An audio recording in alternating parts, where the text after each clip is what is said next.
I'm Penelope Peculiar, and today we're going to be talking about fugglers.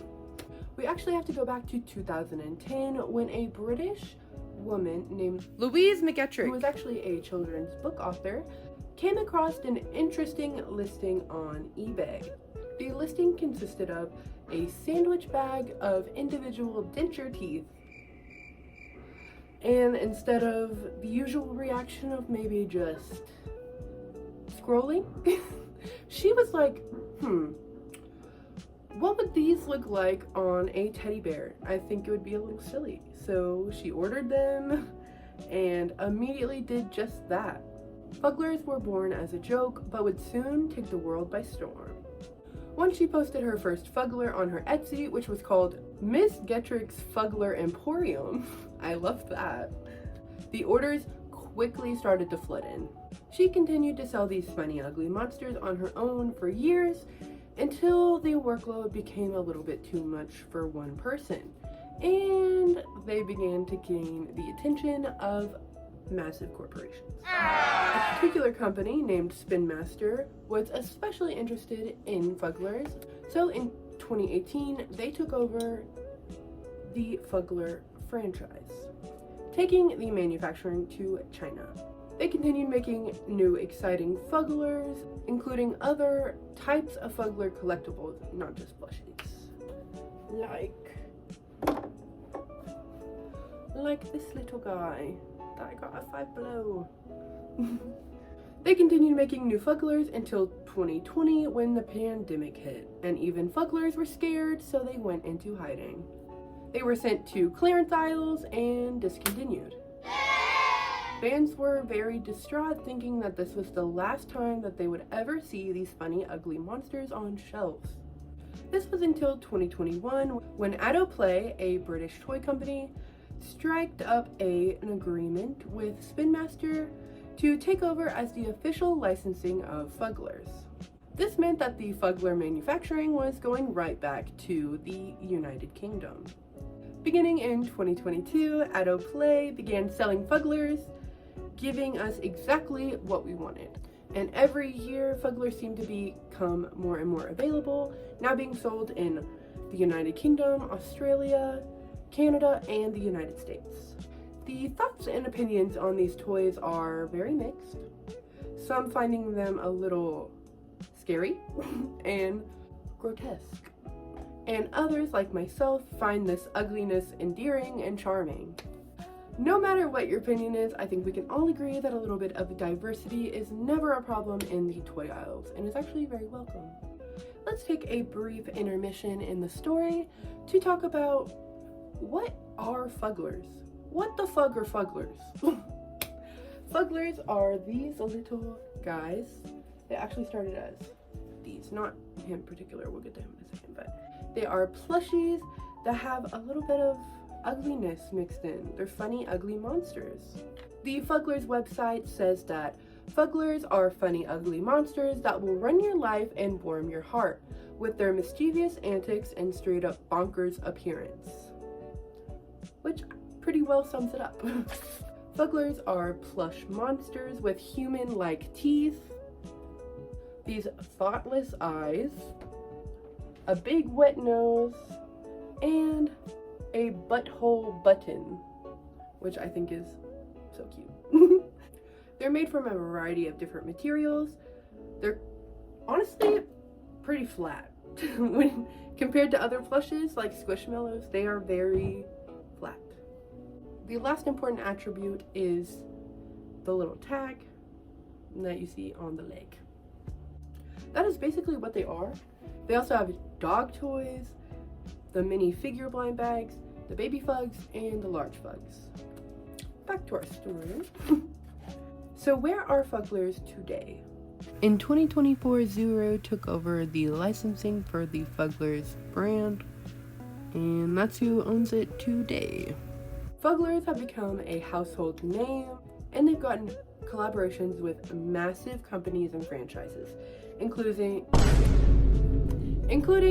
Teenage Mutant Ninja Turtles, SpongeBob, Lord of the Rings, Gremlins, DC Comics, anything. They've gotten so many big collaborations. And there's so many more to come in the future. They've also announced that they're planning on growing Fugglers into 30 new countries as of this year and going into all major retailers.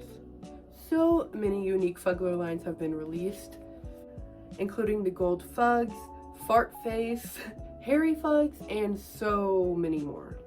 The future is very bright for Fugglers. They're blowing up on social media platforms like TikTok, Instagram, mostly TikTok, getting these massive collaborations and all of the other exciting things that are going to come soon for the Fuggler brand. I and all of you Fuggler fans are so stoked to see what is to come for the Fugglers. Of course, ugly toys are not a new idea, and these are not a new concept. But I think that Fugglers are a very cute rendition of the ugly doll trope idea. I don't know. Some ugly dolls include the 2001 Ugly Dolls, pretty self-explanatory, and the Huggy Wuggy plushes from the game Poppy Playtime, which are very scary. I'm scared, so. And there's a few little controversies surrounding the Fugglers that I think we should go ahead and tackle while we're here talking about the Fugglers. So, I mean, not really a controversy, but people have been baddiifying their Fugglers, and I think it's so cute. I think they're adorable, and even the creators think that it's really cute. So, keep baddiifying them. There was a rumor around Fugglers that the teeth were actually human baby teeth. This is a rumor, and it has never been proven true because it's not. And it's also just a crazy rumor because how many baby teeth would they have to have for all of us to have a whole, like, that's a lot of baby teeth already just in my room. Like, how many baby teeth y'all got in your room? There is also a huge problem with bootlegs in the Fuggler community now that they're gaining more notoriety. And I have an example. My boyfriend wanted to get me a love fugg for Valentine's Day, and it was accidentally a bootleg. But this gives me the perfect opportunity to show you guys what to look for. So, obviously these teeth are much wider than a usual fugg, and they also are made with a much cheaper looking material. Just like, this looks like a plush you would get in like a claw machine, just like the material. Also, the button doesn't have the Fuggler logo on it at all. See how small, and I know you can't read that, but it says Fuggler on it. And the real buttons aren't actually sewn on. Like, you can't see the thread. It's plastic. Whereas on the bootleg, you can see that that is real thread. They just sewn the button on the butt. And it also doesn't have that tag that I was telling you guys about. So that is basically how you can tell the difference if you couldn't just by looking at them. And finally, there was a lot of companies before Spin Master that did not want to work with Fugglers simply because they were ugly and scary looking, and they didn't want to be associated with that. Which is crazy because they're literally just stuffed animals. Like, kids have always loved scary shit. There's always going to be a weirdo child that wants a stuffed animal that looks like that with teeth. Like, you have an audience. I don't know what y'all were running from, but I'm glad it all worked out the way it did. That is basically everything that I have to talk to you guys about today surrounding the Fuggs. Anyways, I hope that you guys enjoyed watching this video. If you did, go ahead and give it a big like, and maybe subscribe to join our group of peculiar people here on my channel.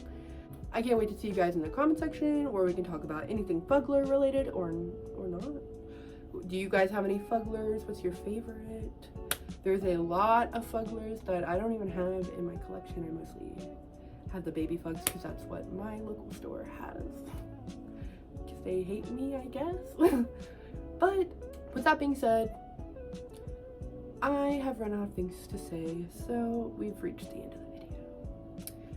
And with that, Penelope Peculiar is out of the building. You guys like my tie? close up for the tie. Okay, bye. I love you.